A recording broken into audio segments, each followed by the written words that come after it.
Hello, I'm Riverside County Sheriff Chad Bianco, and welcome to another edition of the RSO Roundup. We have a great episode. They're all great, but this one's a better great than normal.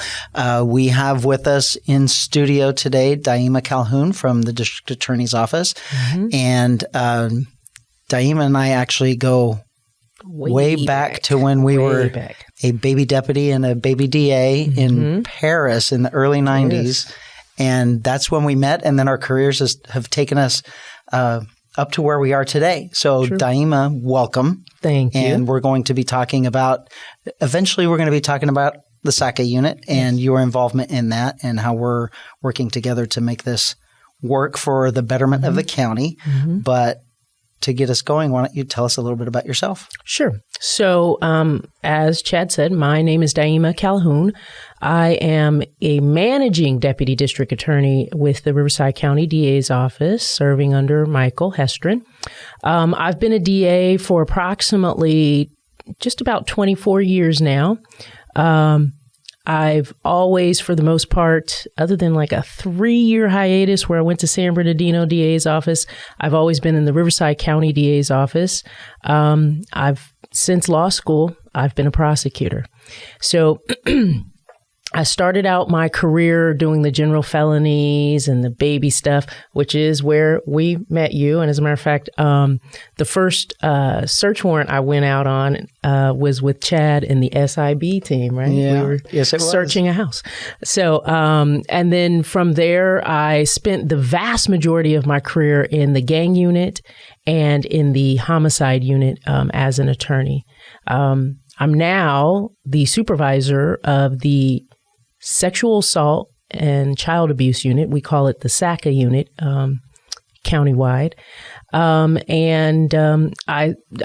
That's a funny story. I think I've told you before that I spent my entire career trying to avoid this unit, because this is the unit that deals with all the child molestation, the child abuse, the rape, the sexual assault stuff. Sometimes it's hard to mentally wrap your head around what we see all the time. Yes. Yeah. And frankly, I did a very good job of avoiding this unit for 22 years. When they would ask if I ever wanted to go in, absolutely not. I didn't want to hear about it. I didn't want to see it.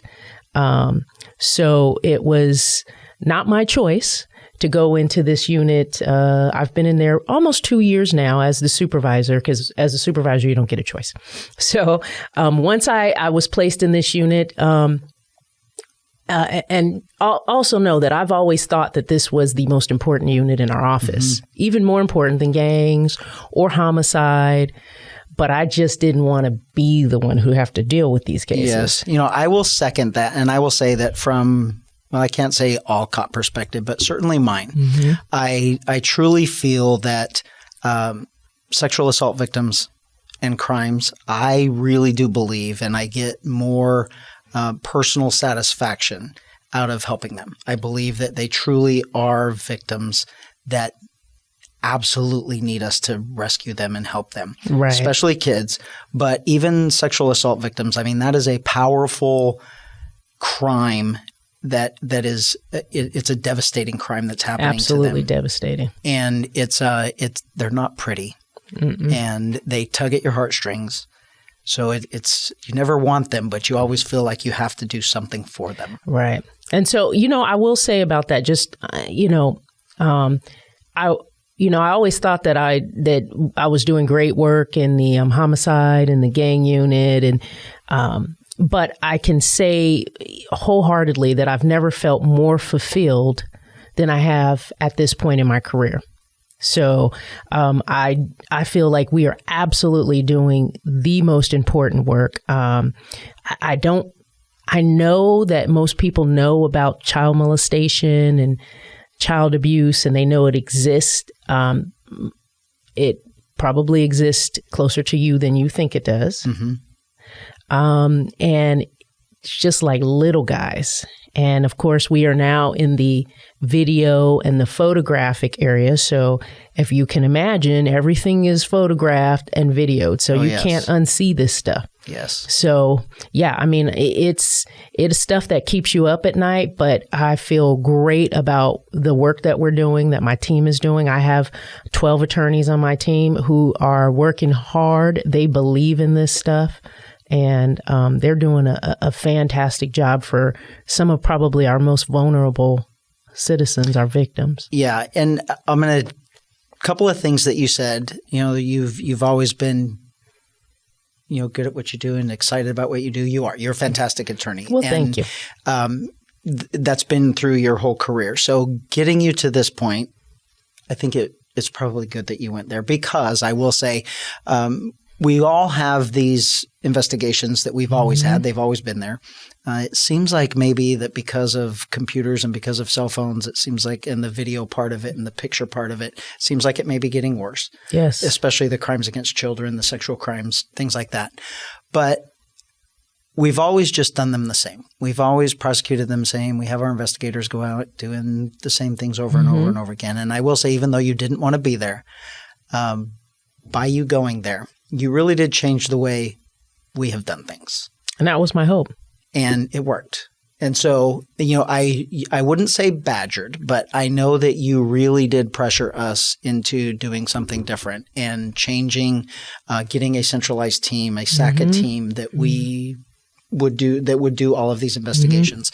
And I guess if you look around, for me anyway, larger agencies certainly have them. And that's one of the issues that I kind of had with our agency is we're a large agency. Yeah. And we've never acted like it. And we've always wanted to stay small and, that personal aspect. But the reality is we're huge. We're a big agency and we need to do things differently because we're able to. And especially because it's helping victims. Yeah. And so with you, when you got assigned to this and you're attending the meetings and you're really pressuring us, and they would come to me, my people would come to me and say, so you got to tell them the story though, Chad. You have to tell them that when I got into this unit, some of the smaller agencies had centralized investigation units like your homicide unit for these types of cases, child molest and that type of thing. And the sheriff's department, even though it's the largest agency in Riverside County and actually has 64% of our cases, did not have a centralized unit. So you have the vast majority of our child abuse and sexual assault cases are investigated by you all, but there was no centralized agency. So he's right. I did use our prior relationship, take advantage of that because I happen to know most of the folks in your executive staff because I grew up with them. Yes. And I came over a while back and I said, listen, I need to make a pitch to you all about creating this centralized SACCA unit. Because it's going to help us with, not only does it help the investigators, because this is very specialized investigation, but it also helps us in terms of being able to prosecute these cases. Because not only do we have a centralized unit for how we handle these cases, so we have specialized prosecutors that do only these cases, so does the defense. Right.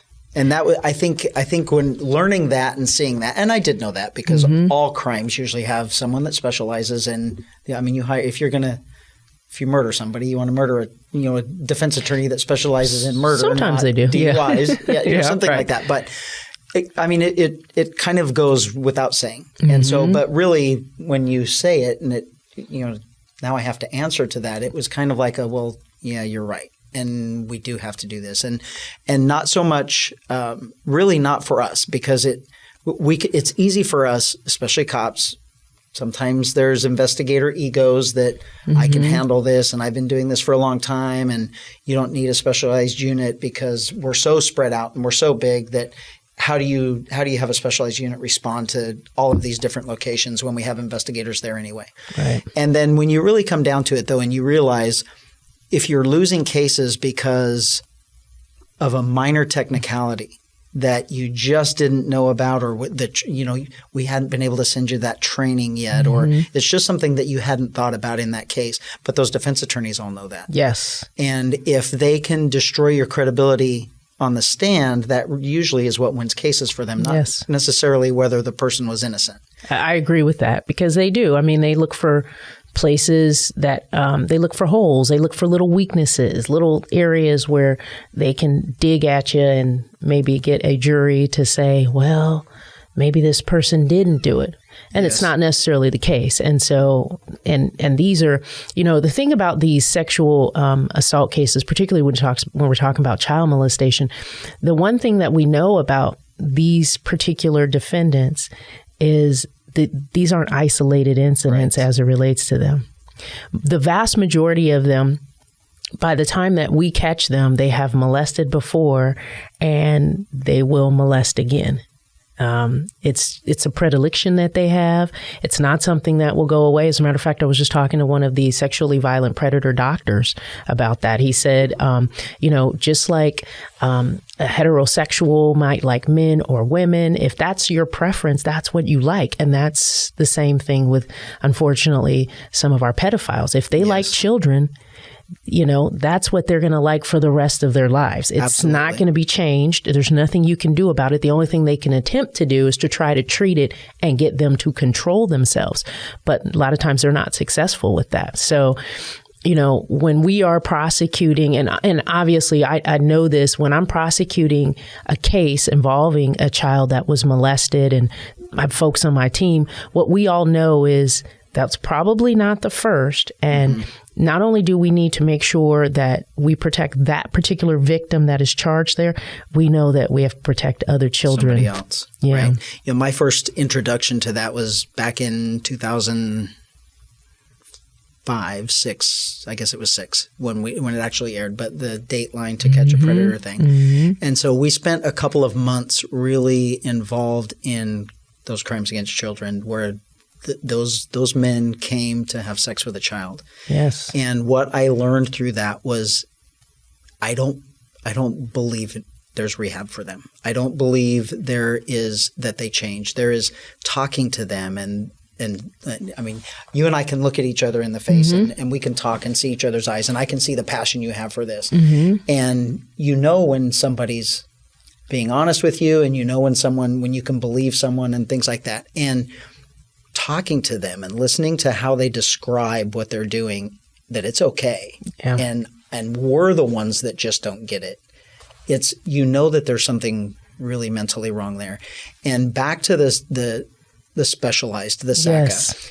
A lot of where the mistakes happen in the beginning of the investigations is really getting the victims to talk and to tell us what happened, because the suspects have either threatened them or shamed them, and there's something about that mental part of the molest, or even of a sex crime against an adult, that the victim is traumatized to the point, or even groomed to the point sometime, where it's okay, or it's their fault, or that somebody's going to get in trouble. And having an investigator that can pull that out and get that information and be who able knows, to understand that. Yeah, who also understands that, like, for instance, what you're talking about with the kids, I mean, because I've dealt with investigators that don't have experience, not necessarily your agency, just all the agencies. When they come in, especially some of the patrol guys, unless we give them this specific training, they won't know, hey, you can't interview the victim. We have these forensic interviewers that do it. And that's why it was absolutely phenomenal that you all adopted this centralized unit, because those guys will know that. Yes. They're going to be kind of the first line of defense. You obviously have your patrol, but they're also going to be, not only will they work with each other, they're going to be the trainers for the patrol guys, who are really the first on scene, so to speak. And they give them this initial, like, hey, what do you do? And you needed someone to say, okay, first of all, let's not talk to this victim. Let's let the forensic interviewer, let's try to talk to these other people. Let's gather this information. And as much as I know folks go to academies and such, I don't think that there's actually any specific training on that unless you get to the sexual assault training, right? Right. That's true. That's very true. And really, these are the investigations that maybe it's even subconscious. You don't want to do. Yeah. I mean, you don't want to sit and interview a child and talk to them about their molest, or being a man and interviewing a female about a sexual assault, it's uncomfortable that you're trying. They know you're there to help them, but it's not only uncomfortable for them, it's uncomfortable for me to try and pry that information out of them. And we don't necessarily all the time have females, and it could be a male. Yeah. And the awkwardness of that, of having a male try and and admit that they were a victim. Right. And so it is a specialized training. And we do have specialized training for everything else. Yeah. And because we're so big, I don't even know if it would be possible with attrition and cost to train everyone. And that's how it is in our office as well. So we've got these specialized DAs who go to this training. We make sure that they understand how these cases are prosecuted and things like that. It's impossible for every DA. We have approximately, I think, 250.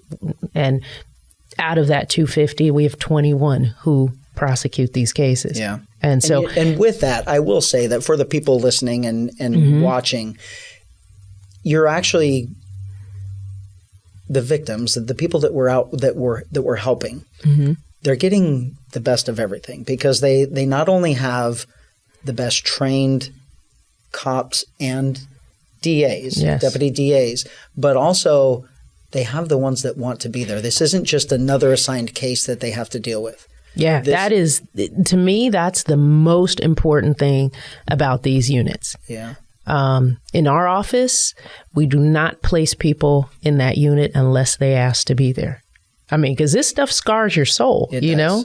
And I know in talking to your lieutenant and your sergeant in charge of your centralized unit that they are basically working on the same kind of umbrella. We're trying it. We want to get people in that want to come because then they have this passion for it. Yes. And I have noticed that the officers, especially the deputies from your agency and the other agencies that are in these units, they care about these cases. They work them. I mean, they start to really have empathy and really care about these victims. And I every day that I get a call from either one of your guys or one of the other agencies, probably 2 to 3 times a day, look, this is what happened to this child. And look, I want to make sure that I do this right because I don't want to screw this up because I don't want this child to get hurt again. Yeah. So it's a different level of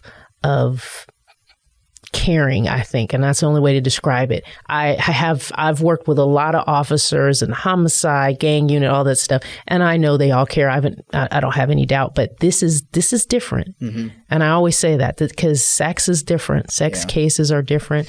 Folks are different. One of the gut wrenching things that you just said is that you get 2 to 3 calls a day. How scary or sad or sickening is that we're dealing with that on, that's a routine basis. Right. And you have to, especially ladies and gentlemen who are listening, we currently have over 1,000 cases pending countywide in our office, SACA cases. Most of these crimes go unreported. So if we have 1,000, can you imagine actually how many victims are out there? Yeah. And I think COVID has affected us horribly for everything. But in this realm, it was devastating to our kids. Yes. Because the first responder, or not the first responders, the mandatory reporters who are usually our informants that these kids confide in are our schools. Whether it's kids at school or teachers, their favorite teacher, their favorite counselor, their a school resource officer. That's all been taken away. Yeah. And those referrals were gone. And we noticed them. Yes. That not just the kids in the schools, but then you figure that most abuse, particularly sexual abuse, occurs in the home with family members. So you had your abuser there all the time, and you had these kids there all the time. And and sometimes it's child abuse too. I mean, I have a child, and I know that staying at home with her was a trying time. I didn't abuse her though.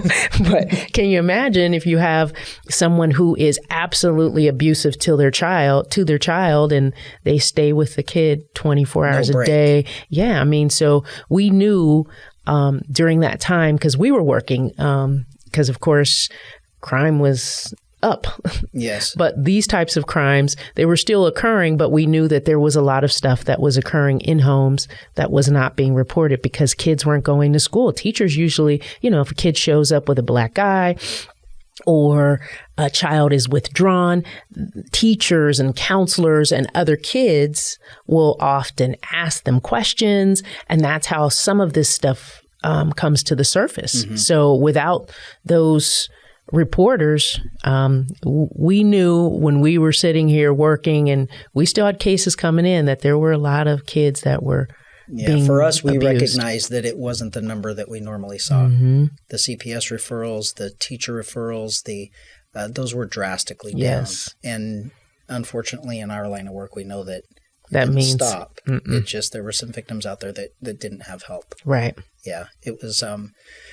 Luckily, we're back, and schools are back together, and or they're at least somewhat back to in person, and they get that interaction with people that they can trust or people that they can rely on for help. And yes. Then that's where we can come into play.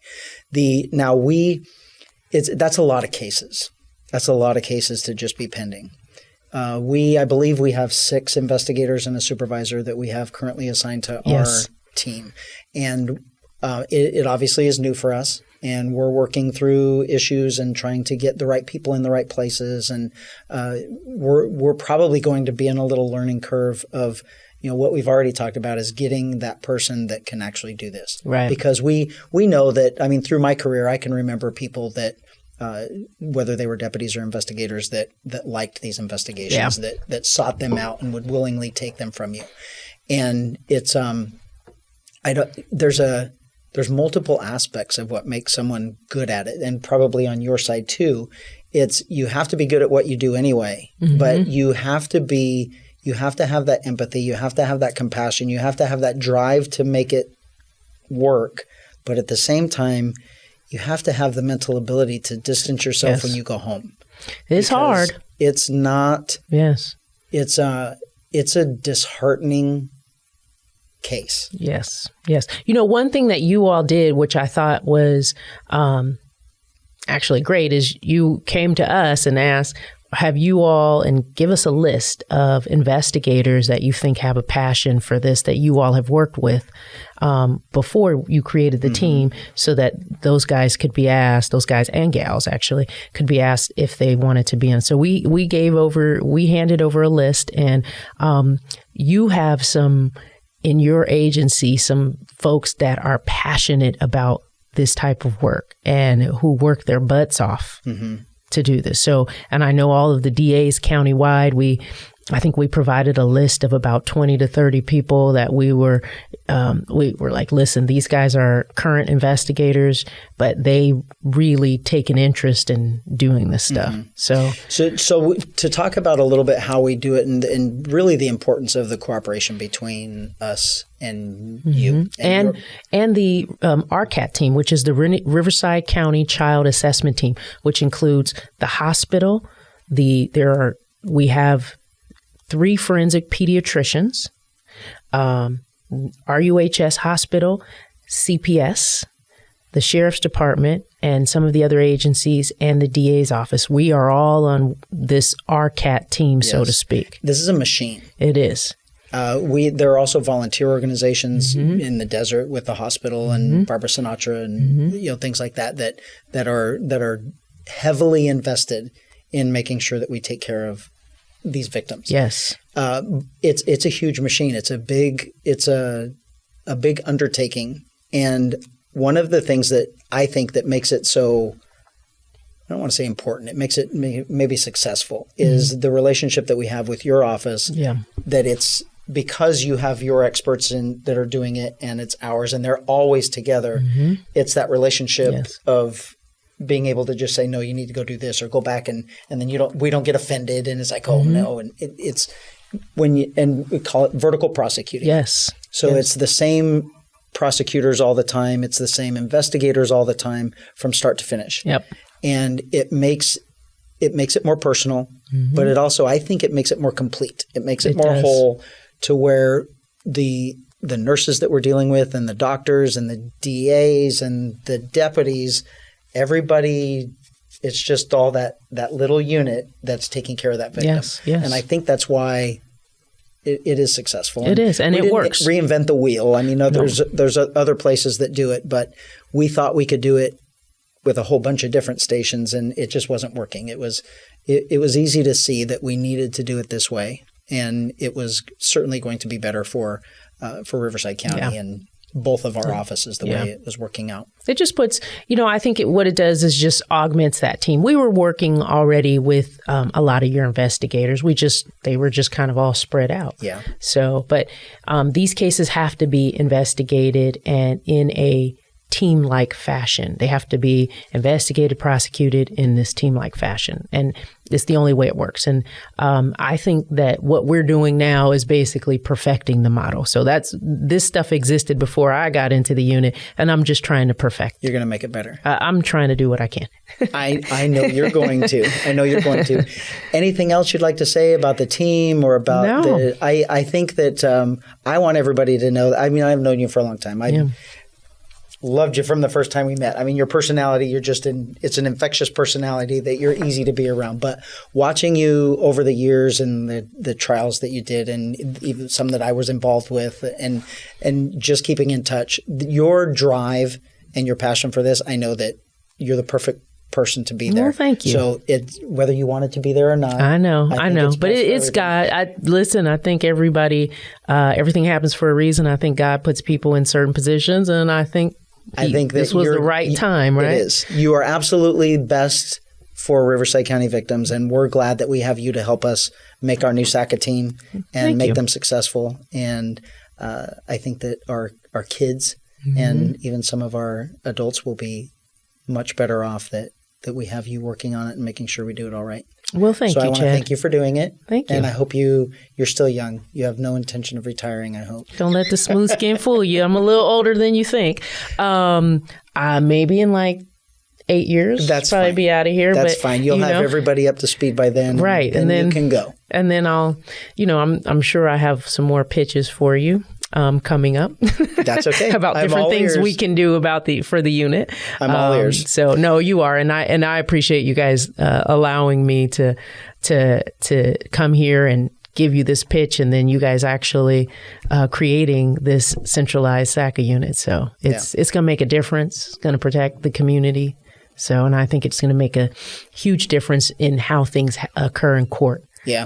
No more weaknesses, no more holes, none of that stuff. For sure. Well, I appreciate you coming on the show and telling us about what you're doing and about how we're working together to make less victims and take care of the suspects we need to take care of. Right. So, well, thank you for having me. You're welcome.